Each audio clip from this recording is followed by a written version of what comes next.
అధికారులు రాత్రి పగళ్ళు పనిచేసి చాలా కష్టపడ్డారు. మనస్ఫూర్తిగా మా మంత్రులను, ప్రజాప్రతినిధులను, ప్రభుత్వ అధికారులను అభినందిస్తున్న ఈ విపత్కర సమయంలో వీళ్ళందరూ కూడా సమన్వయంతో ప్రజలకు అందుబాటులో ఉండి వాళ్ళని ఆదుకునే ప్రయత్నం చేసి, అయినా అక్కడక్కడ దురదృష్టకర సంఘటనలు జరిగినాయి.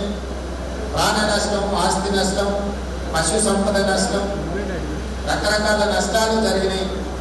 దీనికి సంబంధించి ఉదయమే రాష్ట్ర స్థాయి అన్ని శాఖలకు సంబంధించిన principal secretaries, DGP, chief secretary, ఇతర అధికారులను, డిజాస్టర్ మేనేజ్మెంట్ సంబంధించిన అధికారులను వీళ్ళందరితో కూడా ఉదయమే సమీక్ష సమావేశాన్ని ఏర్పాటు చేయడం జరిగింది.